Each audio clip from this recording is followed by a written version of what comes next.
अब तक बेनीपट्टी को सही नेतृत्व करने वाला नहीं मिला है। बहुत सारी समस्या देखी गई हैं।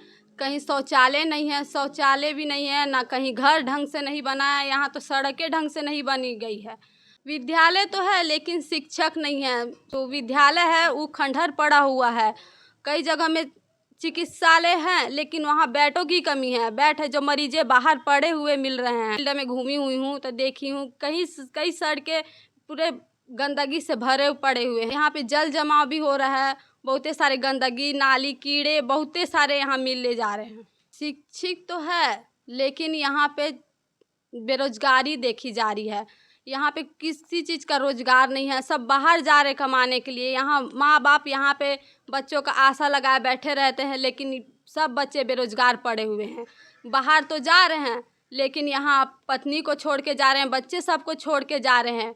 और ये साल में एक बार छठ पर्व आता है, कोई दीपावली आती है, उस त्यौहार में आते हैं और फिर चले जाते हैं। और ट्रेन में इतनी भीड़ जो देखे जा रही है तो कई मजदूर ट्रेन के धक्के से मरे जा रहे हैं।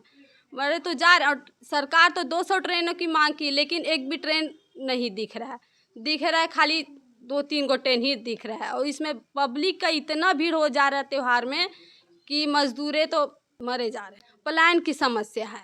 यदि हम जीते हैं तो पूरा बेनीपट्टी विकास करेंगे, महिलाओं का विकास करेंगे। मैं महिलाओं का आवाज़ बनूंगी और पटना में उन लोग का ताकत बनूंगी।